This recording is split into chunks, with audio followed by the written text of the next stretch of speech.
everybody hear me? No. Oh, that's the mute button. Hi, everybody. Thank you for coming.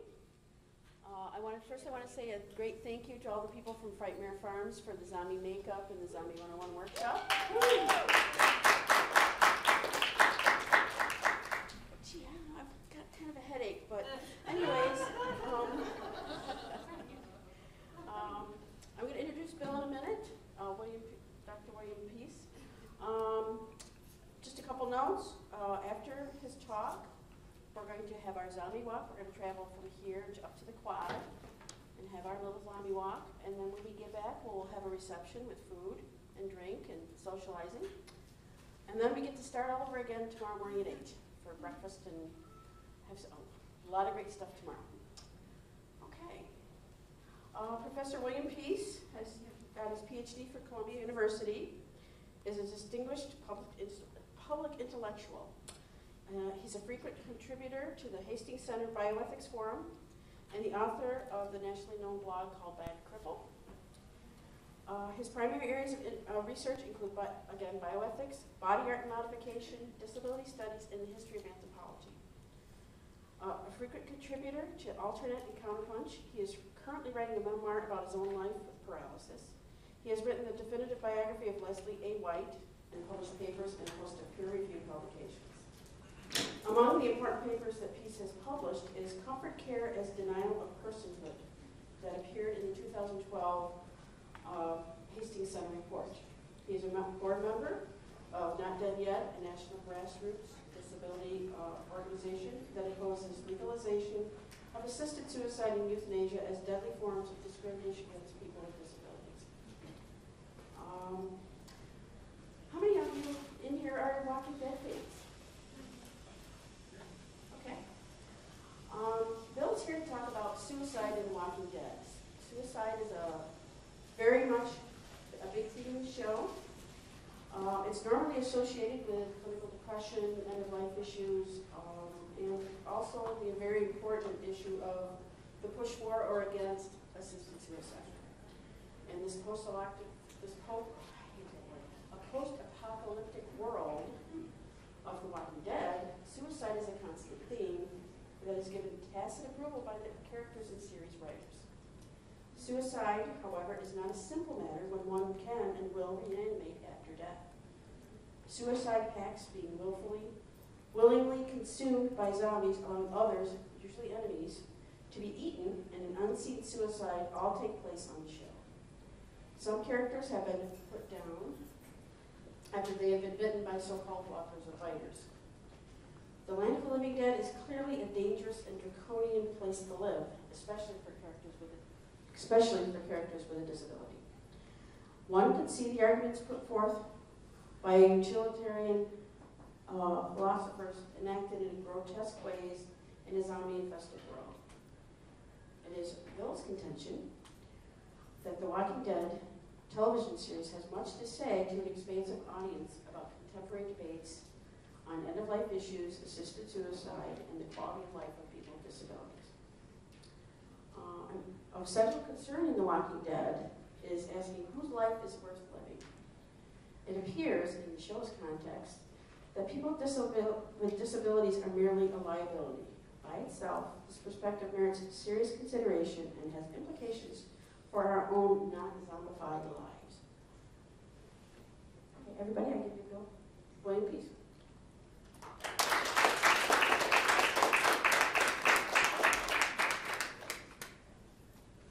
Thank you. Can you hear me? Terrific. I'm really thrilled to be here tonight, or late this afternoon. I hope you will forgive me for my appearance. My mother told me I was being grossly unprofessional this afternoon.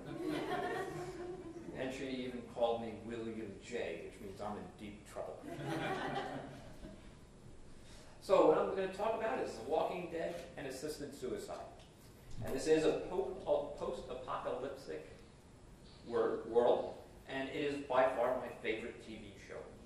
So we need, as this nice little first slide shows, is we need to fear the dead, we need to fear the living, And it has a main character, Rick, pointing a gun on top of a truck with a prison in the background.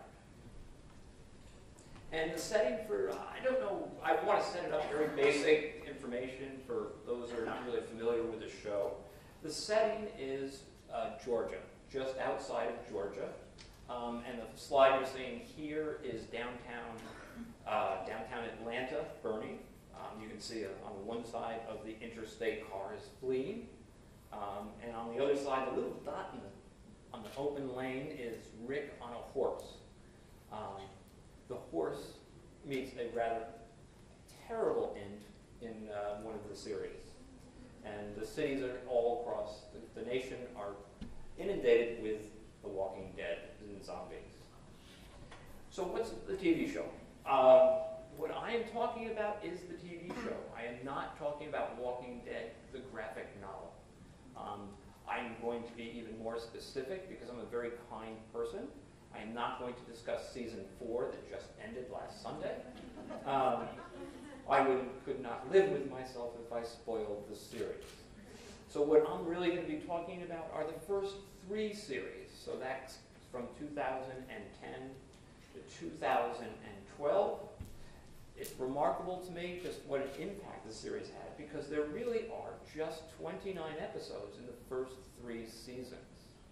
So add 16 of the current season. So you're really talking about a very small number of episodes.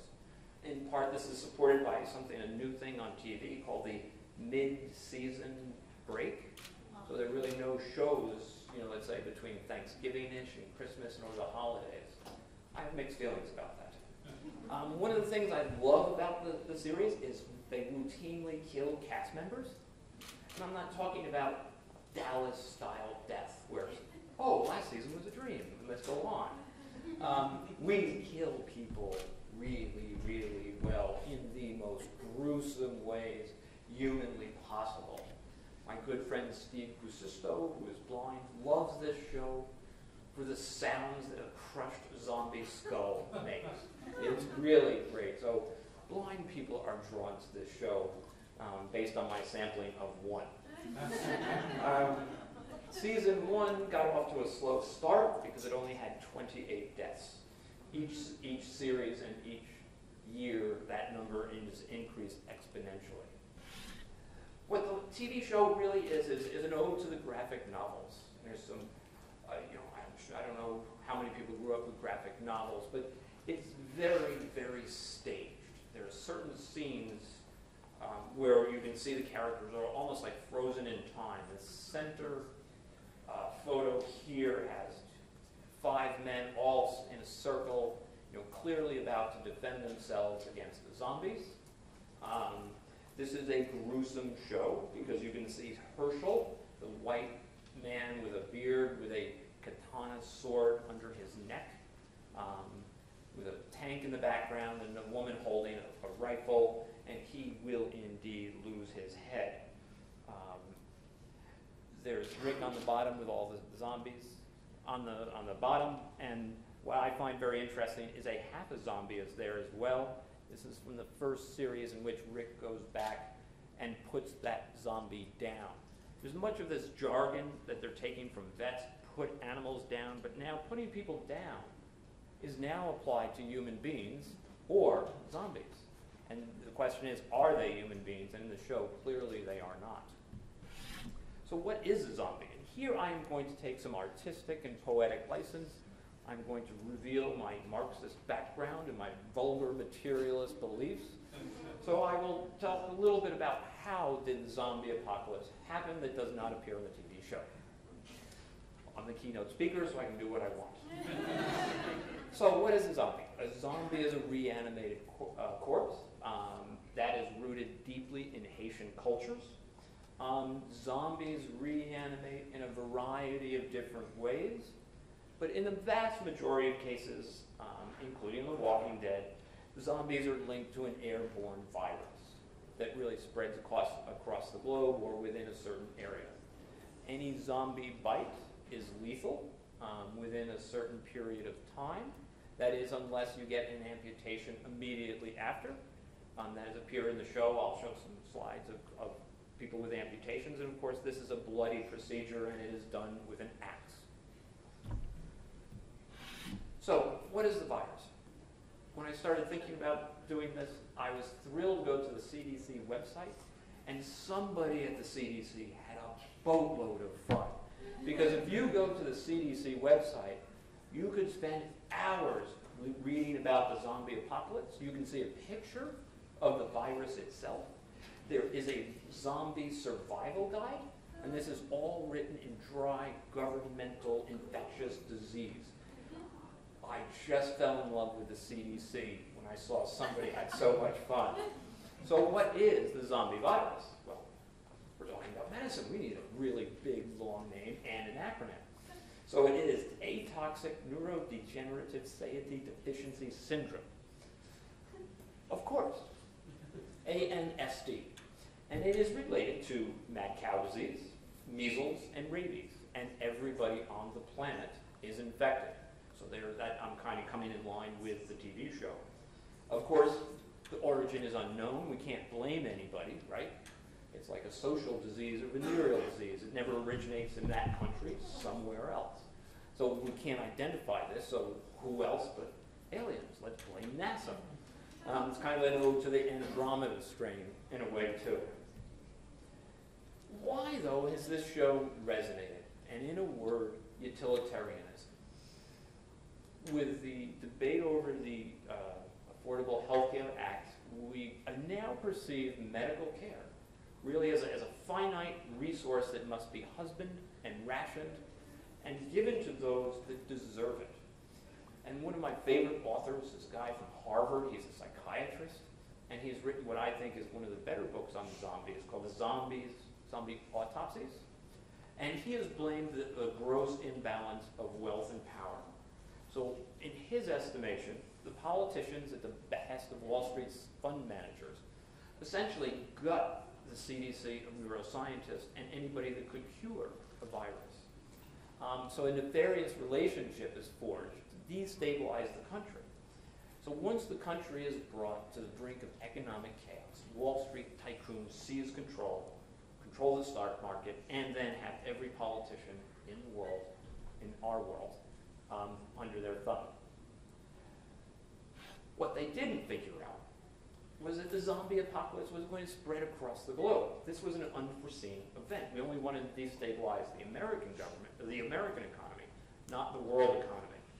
I'm not interested in the world economy because I'm going to reflect isolationist practices that are embraced. So if you want to know what took place worldwide, please read Max Brooks.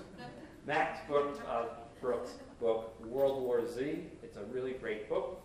What emerges, though, very, very clearly, is chaos. Only those that thrive survive. In other words, only people who are self-sufficient or autonomous are valued.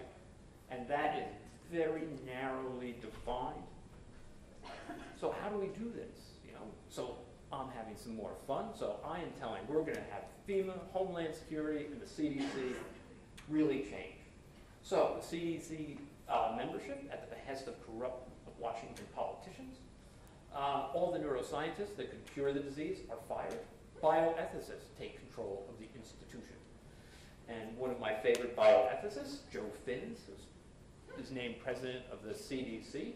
And he was once the president of the American Society of Bioethics and Humanities. The utilitarian philosopher, Peter Singer, is placed in control of FEMA. So can you imagine what Bush did to Katrina? Now we have Peter Singer in charge. I don't think they would be building any more levees in New Orleans. And of course now we've got Homeland Security, and now dissent is essentially made outlawed. And of course now, because we need a military, we need to practice our military stuff. Now we can firebomb all the big cities because why? They're filled with zombies. What emerges from this, and here I come back to the TV show, is really an extreme form of utilitarianism is embraced. Norms here are extremely narrowly defined. Utility is embraced. One must produce to to survive.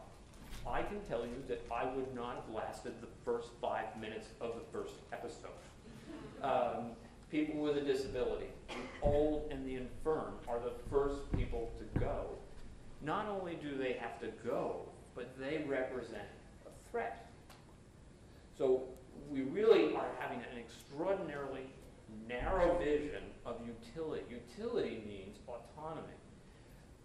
Utility means an ability to walk, ability to defeat walkers. What becomes valued is not intelligence per se, but skills with assault. With a big sword, skills with knives, pretty much anything that could crack open a skull. The only way to kill a zombie is to put something through its brain, either a gun, a bullet, a knife, a post, pretty much anything. But if you shoot a bullet 12 times with all sorts of very impressive bullets, nothing will happen. The zombie will keep coming at you. What emerges from this is euthanasia is embraced, and assisted suicide becomes common. Suicide becomes common. This is culturally accepted, if not embraced. So we're really living in a very, very different world. There are no laws. We really have little fiefdoms of power. So essentially what we're really talking about, The Walking Dead is really all about, is a new or a modern dark age. So who survives? Well, not me. Who survives? Heavily armed people. What I find rather ironic here is maximum security prisons become fiefdoms of power. So you've got to love the irony here, right? Everybody's trying to break out of prison, but now we take a TV show on AMC and everybody's trying to break into the prison. And of course, what do you expect is in the prison, but zombies. So you've got zombies on the outside, you've got zombies on the inside, and what I like here, again, the jargon of the show you have to really pay attention to is the prisons, it figures significantly in season 3, has to be cleaned out.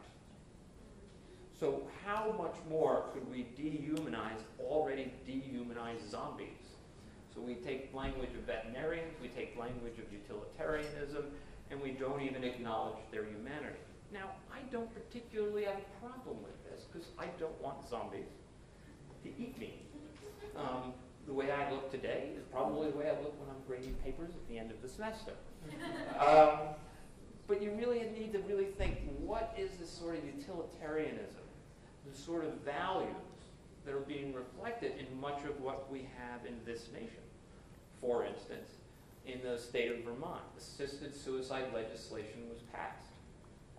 It will be legal for 1 year. It will then automatically be passed again, as it is written. But not only can a person choose to end their life, but now one of their loved ones that is authorized can decide whether they want their loved one to live or die. So where we had legislation in Washington and Oregon and a very complicated case in Montana, now in Vermont we've expanded it. It's the first step beyond what Oregon and Washington have done. So what the TV show does is really just highlighting what is already percolating and bubbling in contemporary American society. And the way it plays out on the TV show is Rick, the main character that's been from the first episode. Rick is the good guy. And of course, from season 3, the governor is the bad guy. Now the governor is very, very bad. We take bad to a whole different level here in The Walking Dead. But essentially, Rick is good and the governor is evil.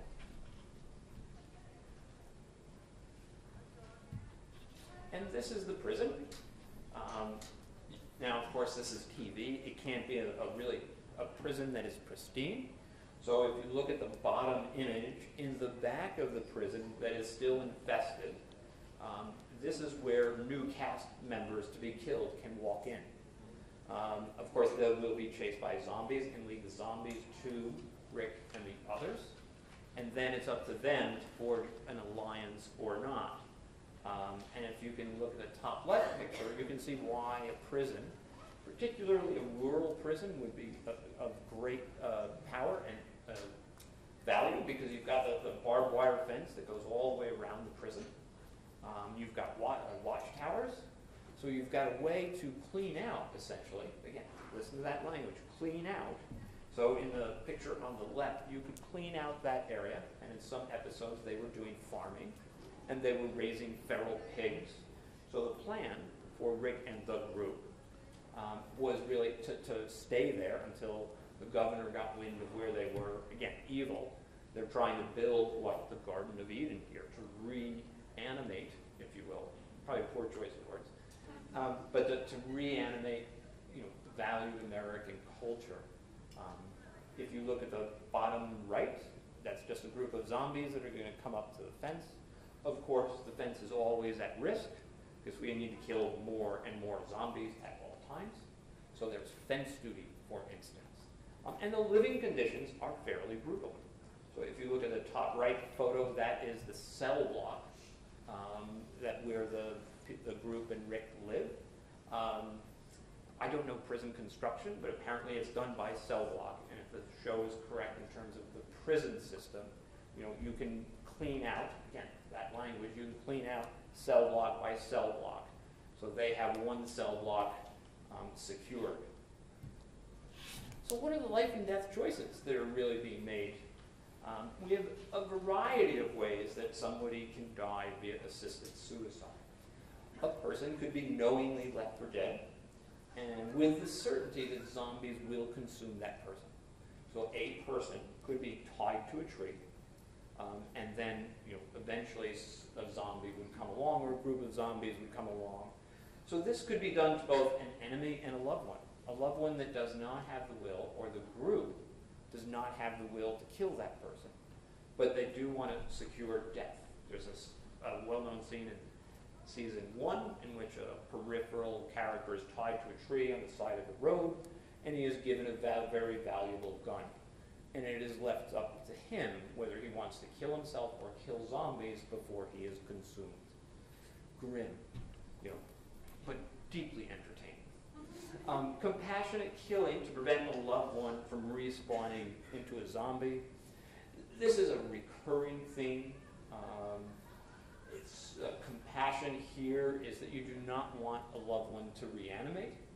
And this started out in the series, the first series, where it was peripheral characters, really, but it gets more and more gruesome and more difficult as the show moves on. There is mercy killing. There's a lot of mercy killing. There's mercy killing for the ill. There's mercy killing for just merely the sick. Remember, in a post-zombie apocalypse, there are no hospitals, there are no doctors, there are no nurses. One of the main characters that saves Rick's life, Herschel, and operates on his son, is not a physician, but a veterinarian. And of course, Rick finds this out just as he's about to operate on his son and save his life. Mercy killings of zombies exist as well. They're rare, and they're usually restricted to reanimated loved ones, but sometimes it applies to an unknown zombie who's just really kind of a really pathetic zombie. That even a reanimated corpse and a zombie, a walker, it's just their situation is so pathetic, even they get put down. There are a multitude of examples of this. Mercy killing, if you one of the first slides I said was a half a body. In that, is it still working? Can you still hear me? Is that better? Do you have the... Oh, I think you accidentally hit the mute button. Try it again. Is that better? There it goes. Okay. Where was I?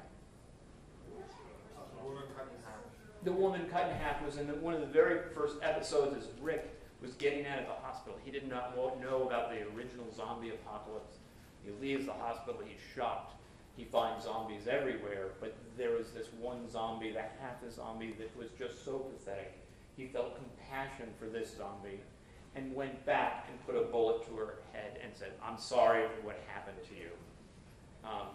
Such touching scenes reaffirm the goodness of Rick, but Rick is also killing a zombie. Rick kills a lot of people. So assisted suicide and suicide is really embraced. Rick and others are permitted to kill on a regular basis peripheral figures, and they can do that principally to save family lives.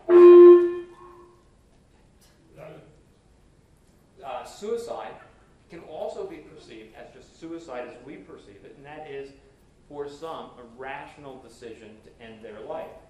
The classic ending to season 1 is when Andrea, Jackie, and Dr. Jenner all decide to die because they can't face the horrors of the world. Now, because we're in Atlanta, this has to be done in a particularly impressive fashion. It's one of my favorite scenes of the TV show. We get to blow up the CDC. I mean, that is just too much fun. But really, the choice is seen as a rational act. Throughout the show, from the first series to the present, the characters do come across people that have ended their own lives. Those that do so in an appropriate manner are respected. The end of their life is kind of honored. While they will not go out of their way to bury these individuals, they're thought to have been compassionate. And one scene I will spoil from season 4, Michonne, who's really great with a sword, really kind of a badass black woman, she goes into a home and finds a family, mother, father, and 2 or 3 children, all killed with a gun to the head. This is, as they're leaving, they're saying, this is a good family. So we're really embracing a cold-blooded rationalism, a pragmatism that is really quite dangerous in my estimation. So I understand in a post-apocalyptic world we have to worry about reanimation, but we don't live in that world. But there's plenty of allegories, comparisons to what's going on today in advocacy for assisted suicide through very large, powerful groups such as Compassion and Choices. There is stigma, though, if people end their life poorly. So, for instance, there's a scene in the woods in which a man hung himself, and he reanimated, with the noose, and people just scoffed at it. And when there's talk of, well, we should just put him down, it's no, he was too stupid to end his life the way he should have. So there's an utter lack of respect, and respect for people that are not following this post-apocalyptic code. And those that die and reanimate are stigmatized and feared, which places people in a very awkward position at the end of life. When do we end that life? And we have to be present when anybody is ill, because if we are not present, then that person could reanimate and become a threat. It's almost an intimidation ritual. I would compare it to what the TSA does when they take all our bags and look through it. I think it's less about security than it is about a ritual to make you feel like you are safe. And also give up all your rights when you enter an airport under the Patriot Act. Sorry, I'm a little political tonight, but hey, I'm the keynote address.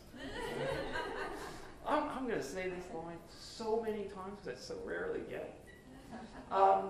So what are the choices if you live in a post-apocalyptic world? Well, not many.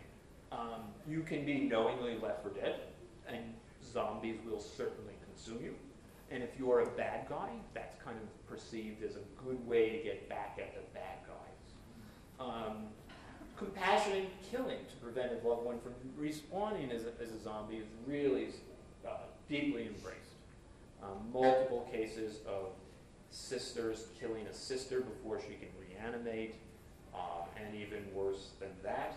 We have mercy killings and such.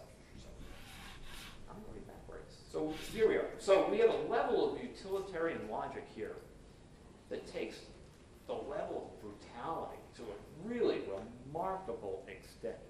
And the person that they utilize the most to make this the level of brutality acceptable, gut-wrenching, and having a profound impact on the viewer, of course, is Rick's son. Rick's wife gets pregnant in season 1, and it's in season 3 that she delivers a baby in the prison. Now, you would think a pregnant woman would be valued, but a pregnant woman and an infant is a threat. So there's chance of death during childbirth. There's, impairment, if you will, disability at the end of childbirth when you are 9 months pregnant. But what this episode really did is they're in the prison, and she does in fact give birth to a live girl, but dies in the process. There's chaos. There's governors attacking, and there's zombies everywhere. And who, of course, has got to put down his mother is Rick's son, who is a periodic badass throughout the show. I mean, this is just really difficult stuff to watch. To see a dying woman giving birth and then having her son go into the room and shoot him in the head takes brutality to a level that you really don't normally see on primetime TV. This is somewhat upsetting for obvious reasons. Can we excuse this utilitarianism, though? Did Carl, Rick's son that had to kill his own mother, was that acceptable? And this makes you think, at least makes me think, what happens at the end of life with the elderly where we have no good choices? Do we kill grandma to preserve, a college tuition fund? I think, the leap in logic there is really not too far. But it's permissible because of reanimation here. So not only are the characters tied and worried to reanimation, but the killing of a loved one is a form of self-defense. So we really are living in a very bizarre world. And this is played out again and again and again. Daryl kills Dale. For aficionados of the show, you know what I'm talking about. Rick killed Carol's daughter. This was a particularly gruesome theme that ran through season 2, in which a child was missing. They kept on looking for her. Eventually, she's found because Herschel does not believe that the walkers are really non-humans, and he feeds them and keeps them in a barn until the group and Rick discover this. At that point, people get upset. Particularly high-headed character opens up the barn, and out come zombies that are dispatched. Beautiful scene, an ode to a graphic novel. But the last person, of course, to come out is Carol's daughter, and nobody can kill Carol's daughter. So who does that lead to? Who does that lead us to think who's got the courage? Literally, the courage to kill a child, and that, of course, is Rick, who takes his pistol in a very famous scene and shoots Carol's daughter in the head. And that's the end of the episode at that point. So we've got a very narrow view. That is, the ill, the weak, the disabled, they're all a threat. Characters are faced with a very basic dilemma, death or disability. In this case, death is preferable to disability because disability would most likely lead to becoming consumed and reanimated. So death is essentially the norm after any sort of injury or illness, with 2 exceptions. There's Herschel. Herschel's amputation was socially sanctioned and an accepted form of disability. So you can be disabled, but you can't be too disabled. So you can be below the knee amputee, and that's what happened to Herschel. Rick took an axe and cut off his leg right after he was bitten. Or you could be a bad guy. In the first episode, it's Daryl.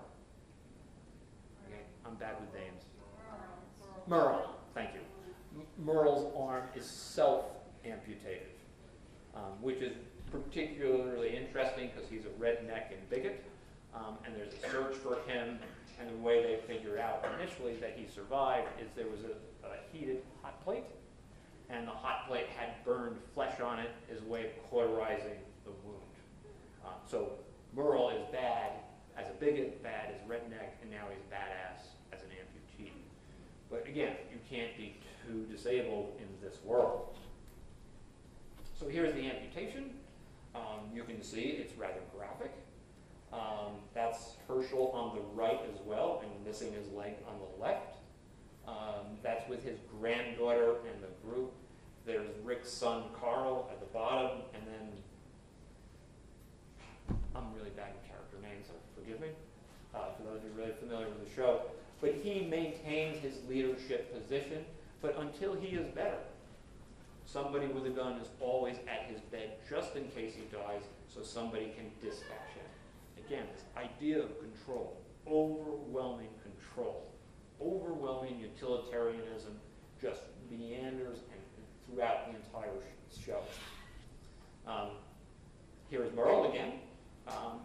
Now, he survived and became a henchman of the governor, but you also have to be very careful in this world, because there's a character on the right was bitten in prison, and there is Carol, who's kind of a female badass herself.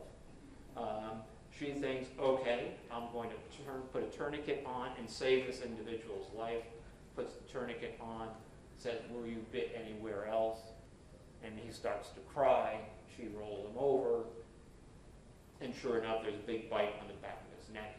And of course, Carol, in control at all times, takes the tourniquet off and just says, I'm sorry. Then, of course, we have to make this a particularly arduous death. So his daughters are brought back in to say goodbye to the father. So, you know, the effort, even by TV standards, heighten the emotion and the angst is really taken to unprecedented levels. So there is, in this show, a moral reasoning, but it's very firmly within a utilitarian framework. And this is really very, very basic. That is, evil exists in the form of the governor. The governor is deviant. The governor's behavior is deviant. The governor's research is unethical. And he is a pathological liar. He is a bad, bad guy.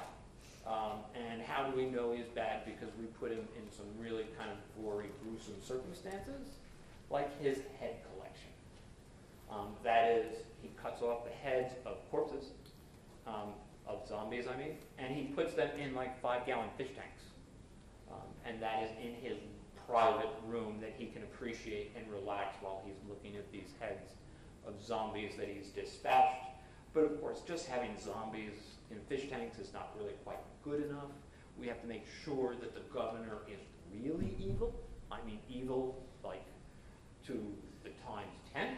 So what do? He also maintains his daughter, who has been turned into a zombie, keeps her in a little cage, takes her out as she's chained around her neck, and she's wearing a very pretty little white dress. Of course, she has a hood over her face, because even the governor at his level of evilness cannot stand to look at his zombified daughter. To heighten the evil, we now have to have the governor get in a big fight with Marchand, who's the badass black woman with a katana sword, and they have a great fight that lasts quite some time. It's very impressive. And I forget what she used to jab into the governor's. It was a piece of glass that came out of the aquarium, is jabbed right into his eye. So now he's, even a worse individual, and he truly is a very bad guy. But I will do some, in a minute, I'll say some very upsetting things about the governor and Rick. And that is, why is the governor a psychopath and Rick is a tortured soul? There is a tremendous amount of sympathy for Rick in comparison to the governor. There is no sympathy for the governor. He does not deserve anything. But what I would argue is the kill count is what counts.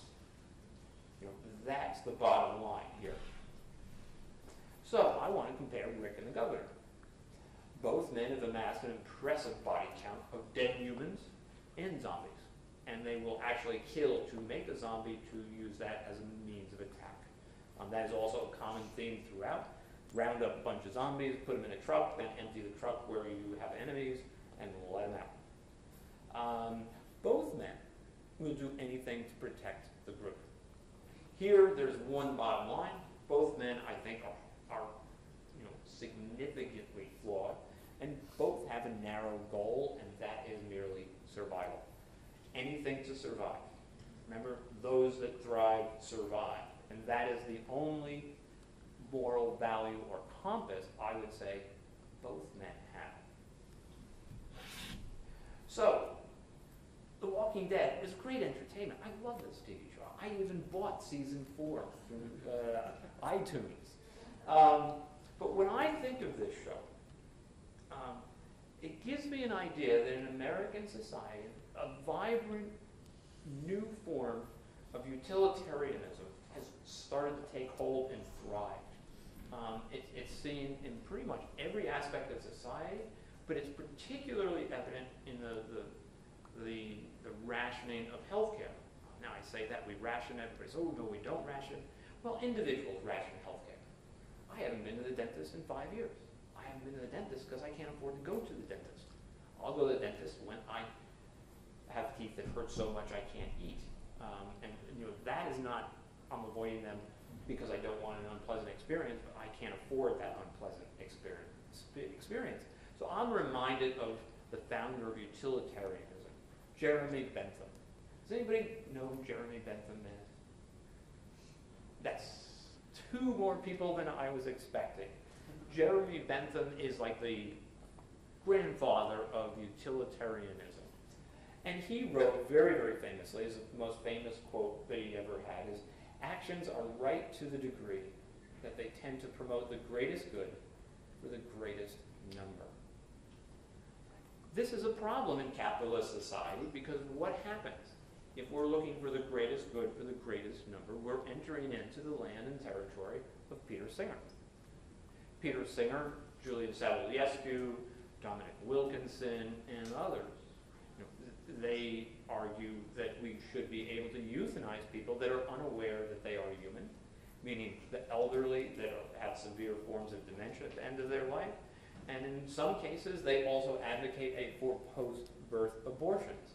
If a baby somehow makes it through pregnancy with a profound cognitive or physical disability, that baby is not truly human and could be subject to a post-birth abortion. Now, if you think this is a horrifying thing, this really was not uncommon in the Atlantic last year.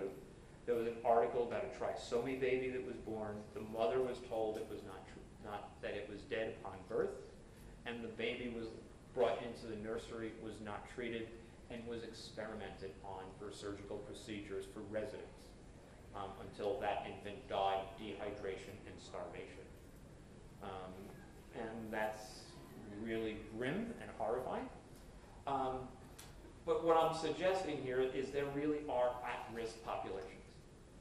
That when you combine capitalism with utilitarianism, we get assisted suicide legislation being passed. We get draconian limits on social supports for people with a disability, for the elderly, for food stamps, for all those social programs that the Republicans seem to despise. So should we be worried? You're damn right we should be worried. I don't want to end up like Jeremy Bentham. And this is indeed Jeremy Bentham today. Shortly before Jeremy Bentham died, he changed his will, in which he requested that his body be first dissected by medical students and then preserved in wax. And then he also wanted his head saved. So if you walk into the University of College London, there will be Jeremy Bentham in a box. And this is his box.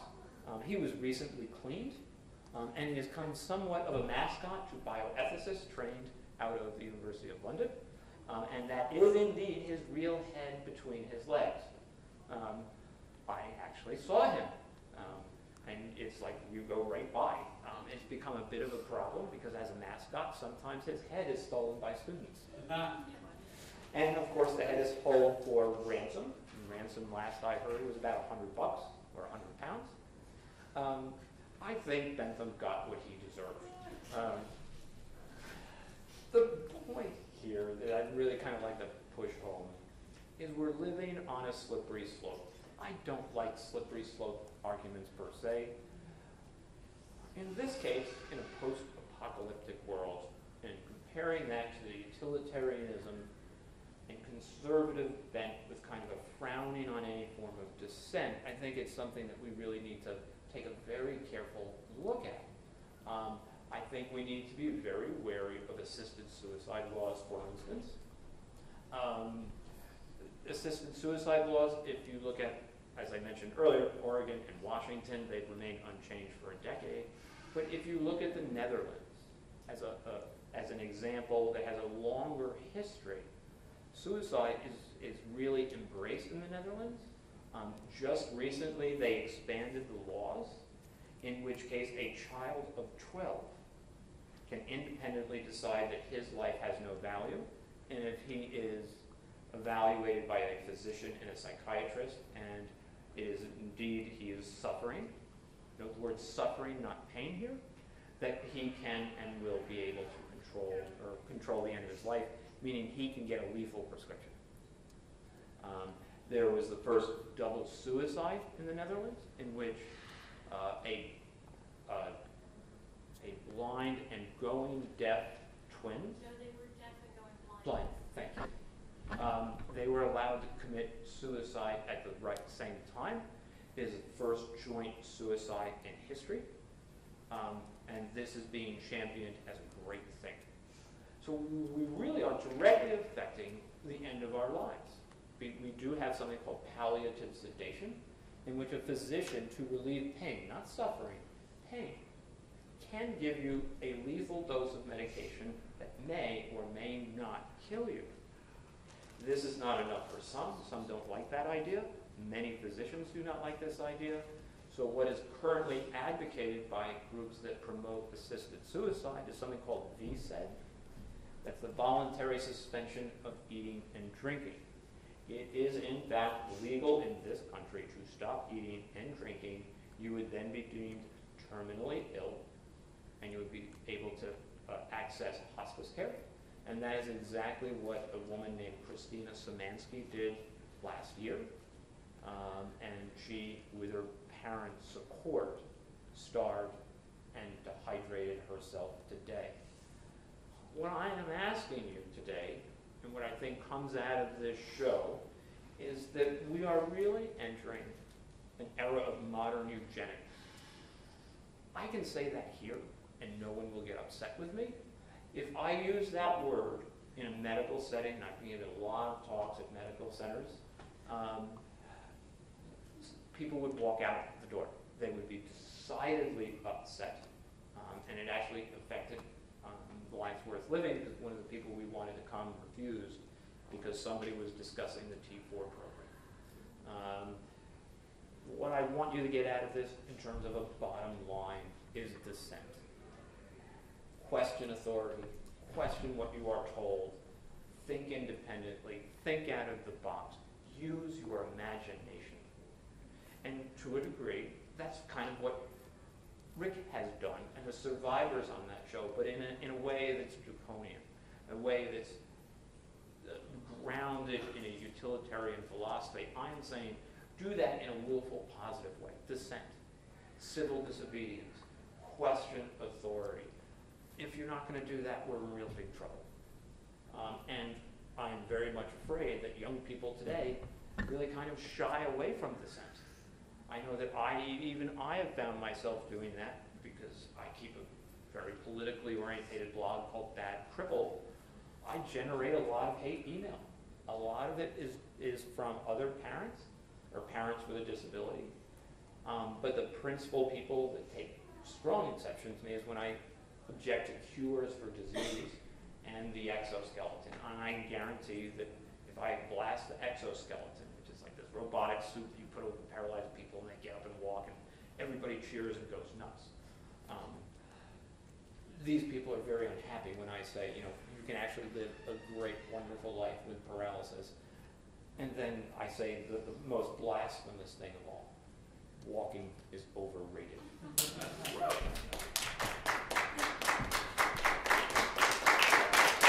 Thank you.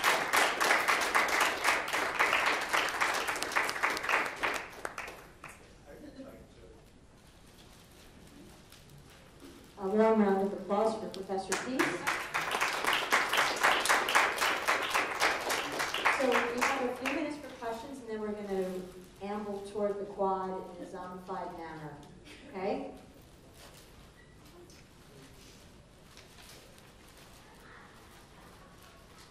I just wanted to ask, have you read Mira Grant's Newsflash series? And if you have, what do you think of it?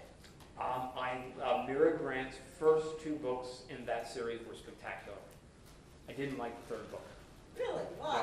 I'm interested to hear. I actually didn't get through it. I disliked it that much, which is extraordinarily unusual for me. But I do love her work. I think in some ways it rivals Max Brooks. And she's working on a new book as well. She's got a very cool website if you haven't been to it. Oh, I am addicted to all her books, both as Mira Grant and under her real name. I am just a teensy bit obsessed. And you should email her because she actually answers email. Yes, I've been tweeting her. Yes, yeah. Mira Grant paints an equally grim view of the future, and it highlights the use of social media and how powerful that can be, and especially blogs. Bloggers become more important than mainstream media. That's what I love about it. Yes, me too. So this isn't, so I went to go speak with Diane's class, and I talked a little bit about an exception to the post-apocalyptic, people with disabilities or liabilities, the stand. Yes. Where you have characters who are, it's still utilitarian, but it's a more creative approach to things like intellectual disability, or the main character who has to, one of the main characters has to gather all the survivors, the good survivors is deaf, and communicates through writing. And on the bad side, there's people with disabilities too. So it's very apparent that in the small slice of people who survive, there are people with disabilities, of course, right? Just like any other population. Yeah. But what do you think on that? I actually like Mel Brooks' book in that sense. In Japan, there's like a blind, I believe it's blind, swordsman, and this guy just keeps living. Any zombie that goes anywhere near him, he just cuts them to pieces. So yes, there are. I mean, Herschel's badass, but badass in a good way, whereas Merle is badass in a bad way. I find it very interesting. Where do they draw the line? What disabilities would lend oneself to survival? And in most cases, it's a very limited disability. I remember when my mom lost her leg. She said she was feeling sorry for herself, which she had every right to do. And she said, "Oh, I don't want to go out the door. Everybody stares at me." And I said, "Well, Mom," I said, "if I worried about that, I'd never leave home." Where is that line? Where is it socially unacceptable, practically unacceptable? And how is that reflected in American society? And those themes run throughout the series. And there's also the episode in which Hispanic gang members protect elderly people in a nursing home where they worked as aides.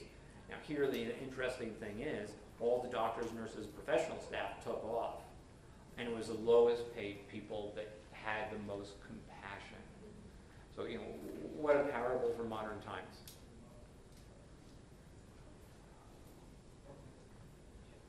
Yeah, hi. You said you had a Marxist background, right? Yeah. Are you familiar with Slavoj Zizek? No. Oh yeah, he's a critical theorist. Okay. Very Noam Chomsky, Howard Zinn. Okay.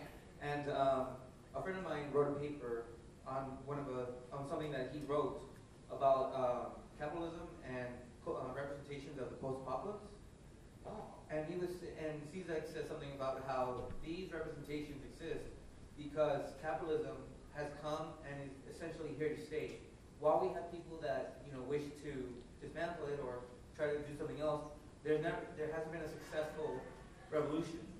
And so these examples in culture, pop culture, exist because people believe there's no end. So something else has to come along, and if that means the destruction of the world, so be it.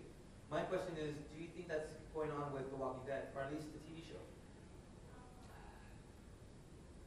I would think, I love your question.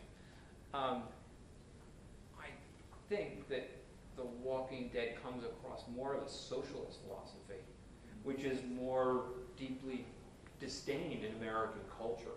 So I would suggest they are mirroring some of the ideas of the Socialist Party rather than the Communist Party. I'm thinking here of Daniel De Leon and the Socialist Labor Party, which is the oldest continuously run socialist labor party in existence. It actually still has members and is functioning, although they don't publish anything anymore. I don't know the work that you're referencing, but I would suggest it's more of a bastardized form of socialism, rather than a strict Marxist doctrine. The Walking Dead. The Walking Dead, yeah. Wow, I love that question. That's awesome. I wanted to ask you about a phenomenon that's occurring out in the Midwest. And I was thinking about it just now, and I saw a lot of parallels to your discussion. As far as post-apocalyptic scenarios, recently Detroit gets mentioned a lot. And right now, I remember seeing a couple of reports where you have a situation where there's been such a retraction of the population, and as a result, the tax base, no taxes for utilities and services, and so that leads to a decline in quality of life and more people leave, and it just continues on. I understand that in some parts of Detroit where there's some neighborhoods where they increasingly become sparsely populated and people leave, and then you have a degradation of the neighborhoods. Yeah.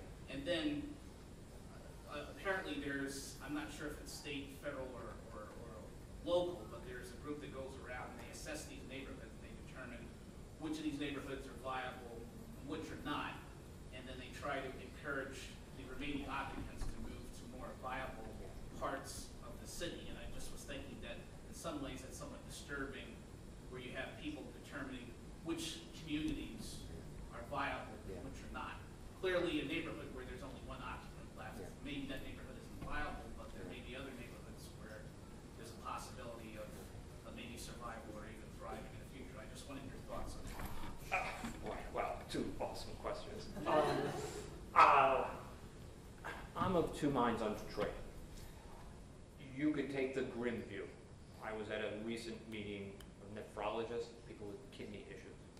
And one of the leading causes of death in the city of Detroit is black people with kidney problems. And one of the physicians was giving a paper about, was very, very critical. Obesity is a problem, lack of education, the follow through, and on the same panel where this person was speaking was another physician that got more and more angry, and finally interrupted the presentation and said, "How many supermarket chains where you can buy fresh vegetables and fruits are there in the city of Detroit?" And the answer was none. How do you improve your diet when you don't have access, to just basic good foods that you're being recommended and prescribed? The physician in that case might as well have been telling that person to go to Mars. The good end of what I think Detroit is doing is, I was in Detroit last summer, and there are some of the abandonment of the city is city blocks long. It is shocking.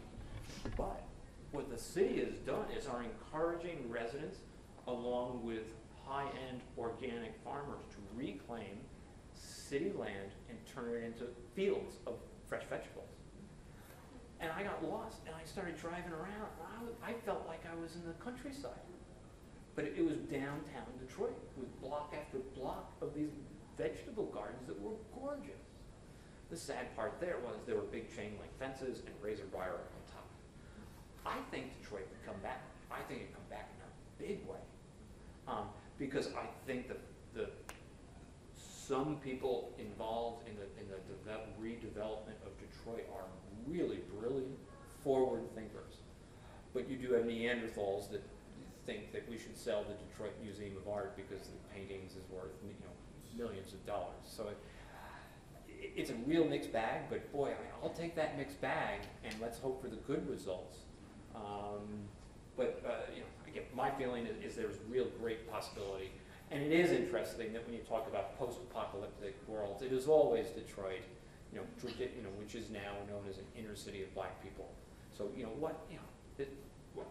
how much more can we disenfranchise people? How much more can we denigrate their existence? It's just wrong at every level. So I'm a big fan of Detroit. I mean, except for the Tigers. I want to circle back to something that the distinction that you made between pain and suffering and a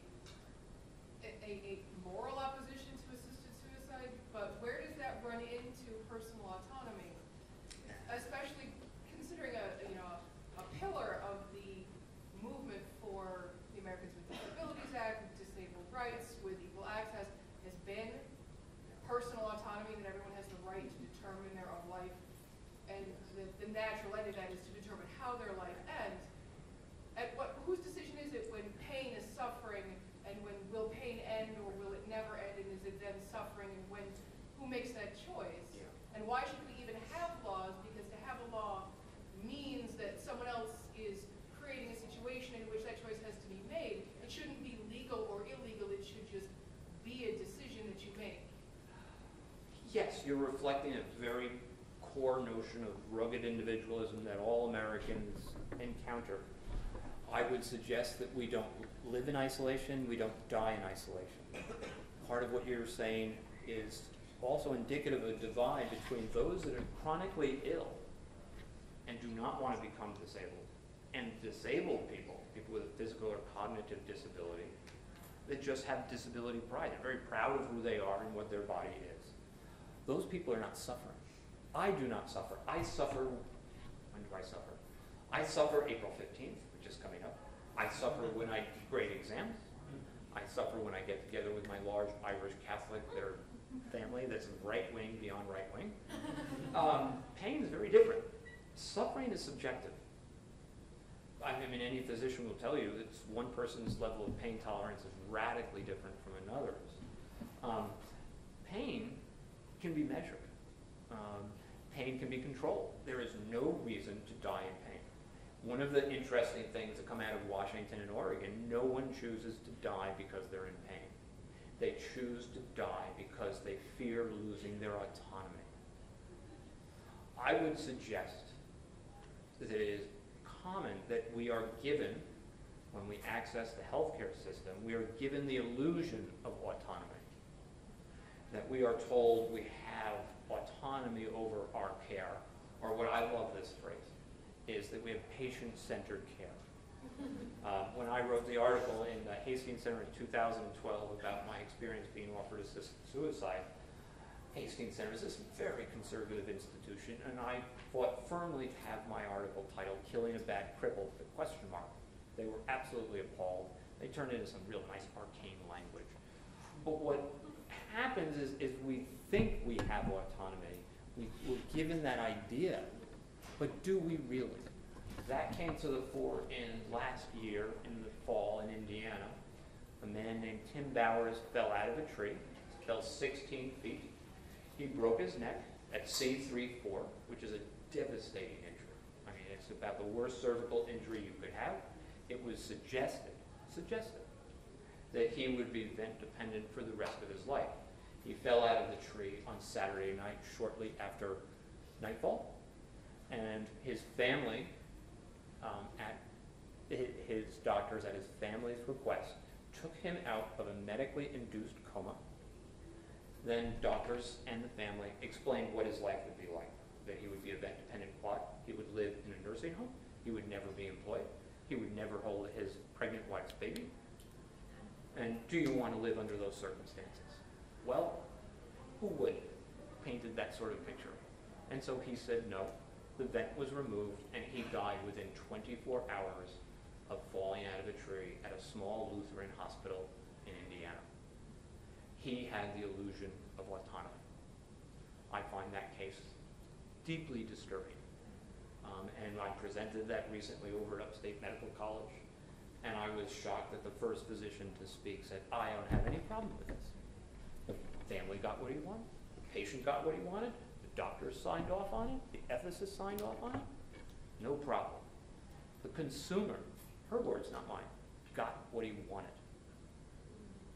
I feel like the notion of terminal illness is separate from that. I I would disagree respectfully, because part of a terminal illness will usually incorporate some aspect of disability towards the end of life. There is a common misconception that many medical conditions are terminal. And where does terminal end and non-terminal begin? We have this idea of 6 months. Well, that's based on healthcare policy, not on reality. Every person in this room will have heard a story of somebody who was given 6 months or less to live and is still walking around today. It's not simply that cut and dry. And given the complexity of medical care, if you do not want to live, it is within your right to refuse treatment. And I can tell you that Timothy Bauer's chances of living were probably very good, but if in the weeks and months to come, if he didn't want to live, he most likely would have gotten a very simple infection, such as a urinary tract infection, and he could at that point say, I don't want to be treated, and he could be made very comfortable and die. This was the same scenario that I was offered. I was offered the idea that this given grim prognosis of my future, and the physician said, well, I can make you comfortable and you could forego antibiotics and have the alternative. The alternative was death. It was wrong in my case. I think it was wrong in Bauer's case. But you do have that right. I have heard some more impolite people say, well, you just want everybody to suffer just as much as you are. That you're a narcissist. And when you're painted in that situation, it's easy to dismiss that argument. So, a long way of saying, I think it's a very nuanced discussion that we need to have. And this is why I get together on a very regular basis as a board member of Not Dead Yet with people from Compassion and Choices, which fiercely advocate for assisted suicide legislation. We do share one thing in common.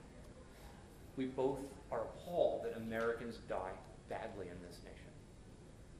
And if, I don't care where the ideas come from, but if we can stop that from happening, if we can have a vibrant end-of-life discussion, then everybody's life will be richer as a result. So people kind of in my little world look at me like I'm nuts when I have people from Compassion over to my house. I just make sure I don't start drinking wine until after supper. But we really need to really band together to have a real discussion about end-of-life chronic illness, the complexity of medical care today, and where technology fits in. This is why a guy, real rational, well-known bioethicist Dan Callahan has written a book called Taming the Beast, and in which he maintains really technology is ruling the day and has outstripped social progress. We don't know socially how to cope with the options that we are presented as people or as patients once we hit the healthcare system. A big round of applause for Dr. P.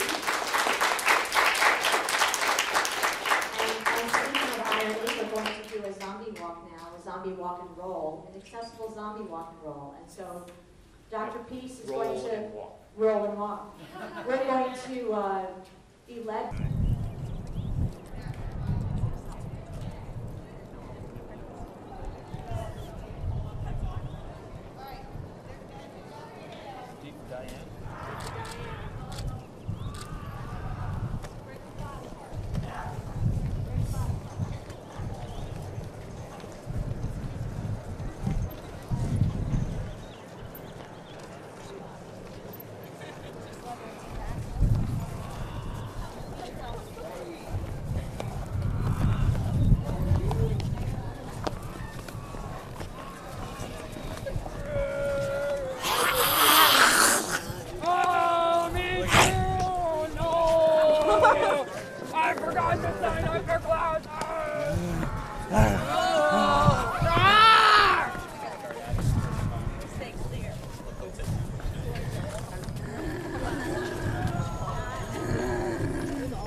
front of all the parking lots. It's in front of all the parking lots.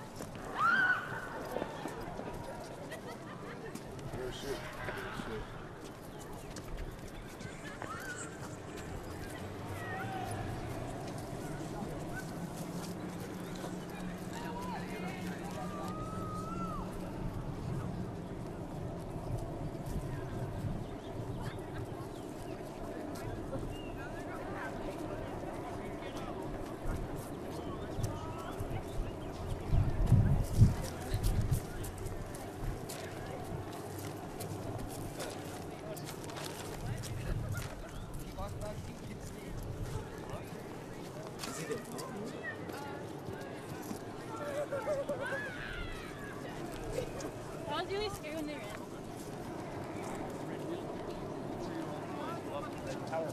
That's a door.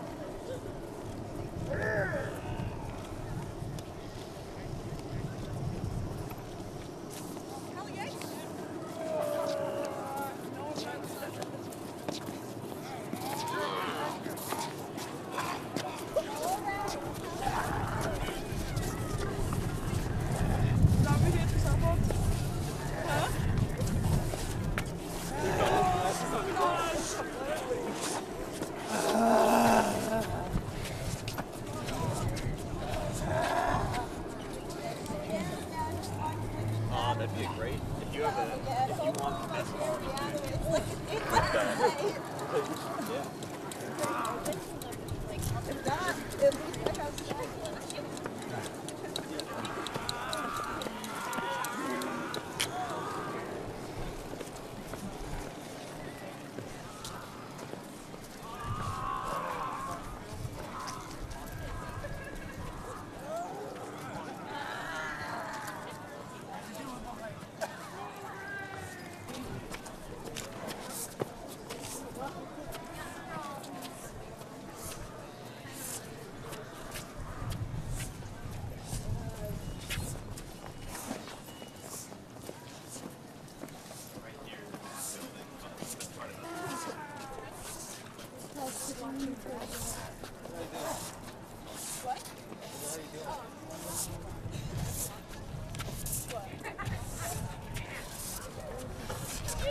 I sent Joey a while ago. I was like, Joey, go have fun. Get out of your system.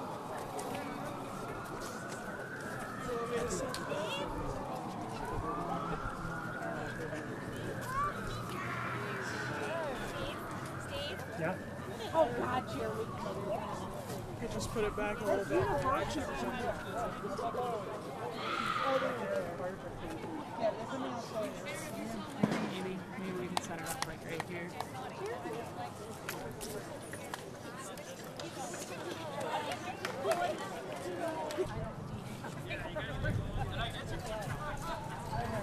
My head works. Oh, that's true. So you got a hole there too. There we go. We're good.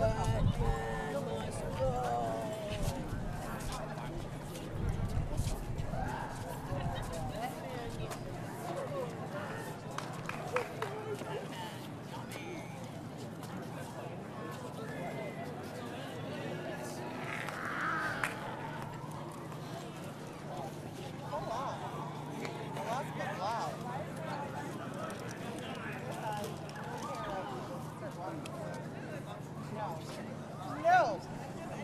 You go over there, jump on the fire truck.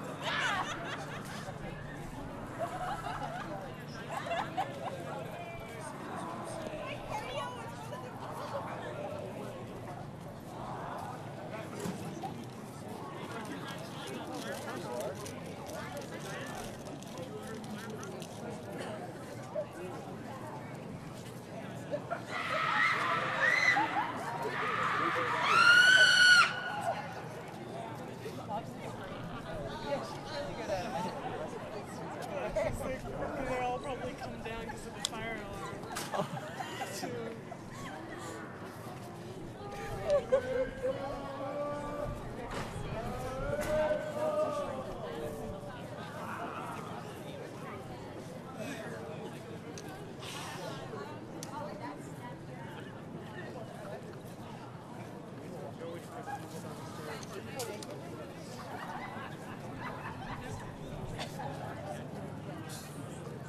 Did not make it uphill.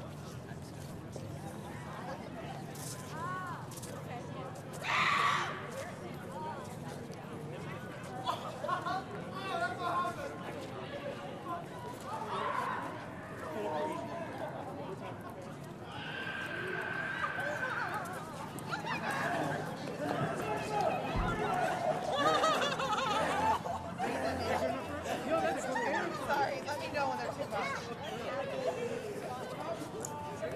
People are gonna know. We'll say.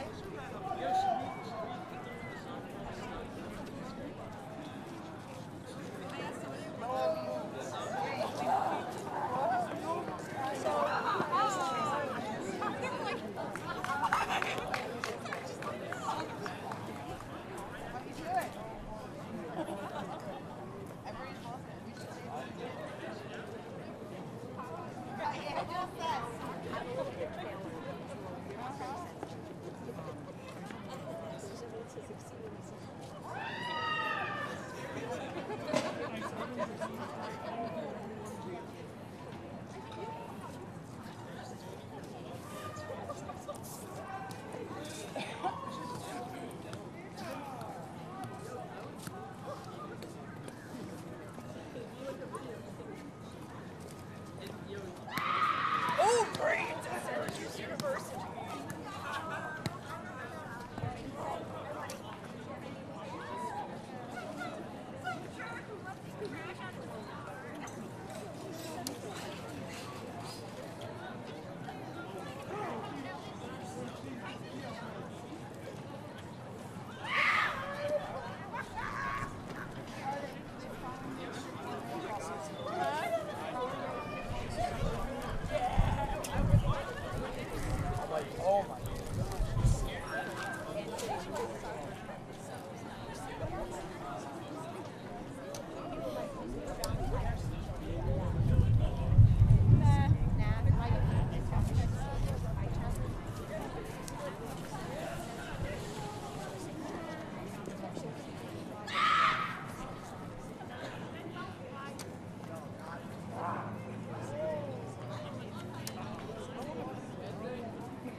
I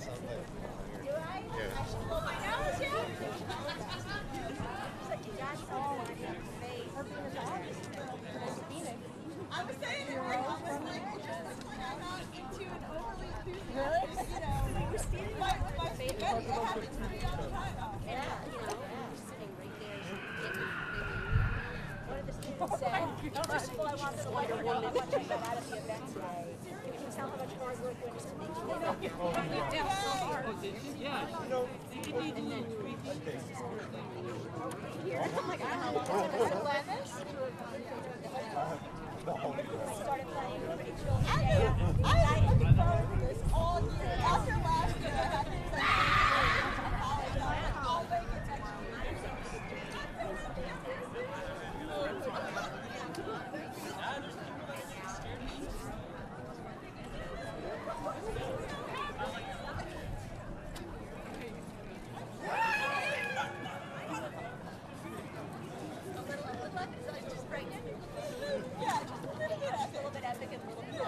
just like I'm like a little bit scrappy. You heard me say that I'm going to start focusing on this.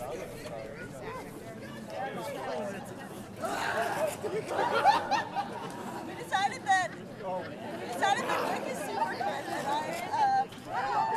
was zombie spaz. Yes, super good at zombie spaz, you're right. This is our activate power signal. Ballsy fist bump, right? Yeah. Okay. I like it. Ballsy fist bump. Very nice.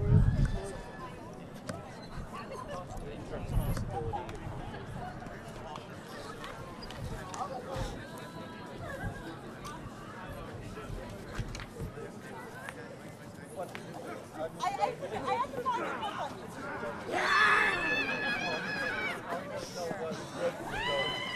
No, Nick, you see the clip where that other person was singing gets on stage and he says, don't get too close and I can tangle up. Yeah, that's right. That's correct. Yes.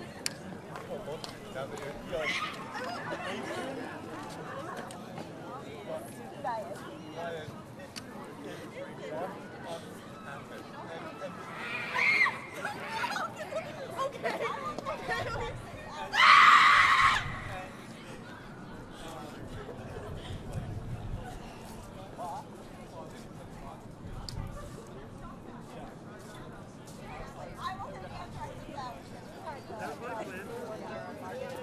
Oh my god, I would have died. Honestly, like, I would have died of, like, fangirl. I always wanted to do, like, a CP comedy night with Josh Blue and Zach Hatter.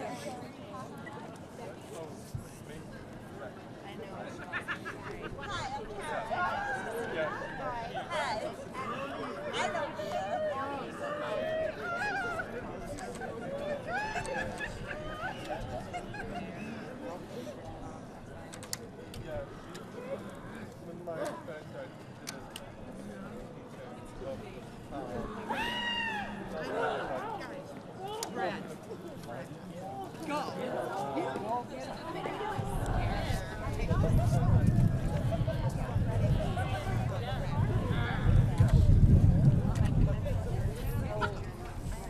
I would love to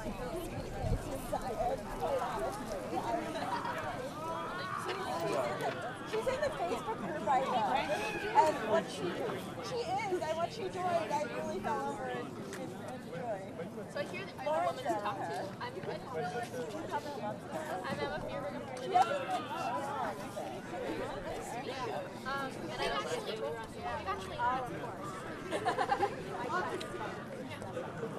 so I've already noticed that my own right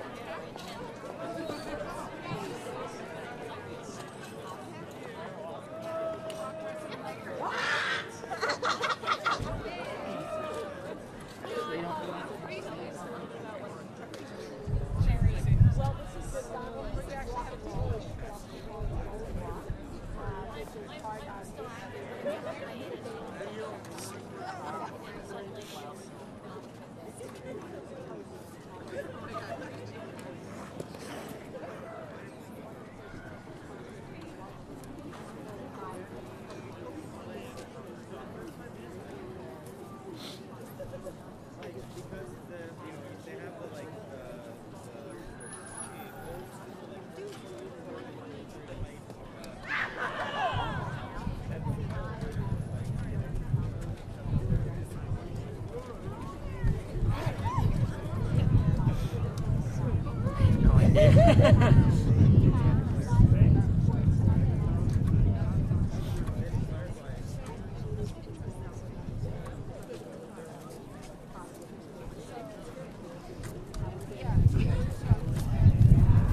Disabled zombies. Yo!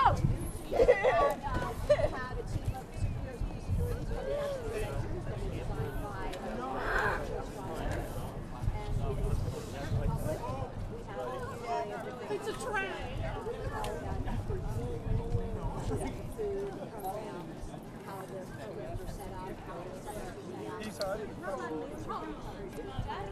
I have a question for you.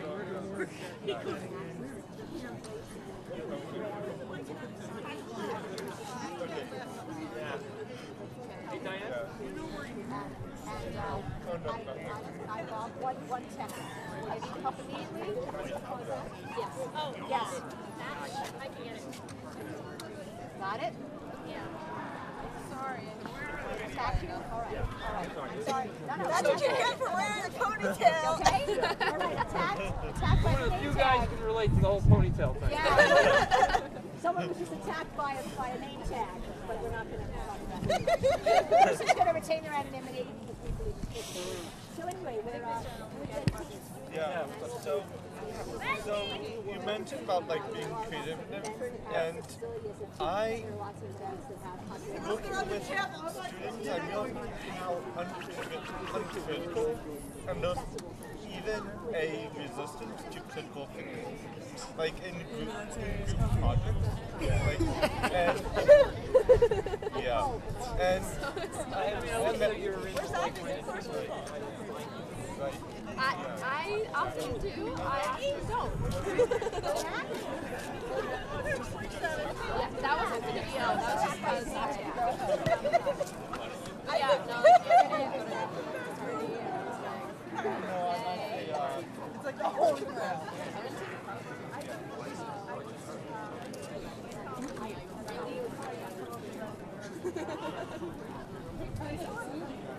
I gave up.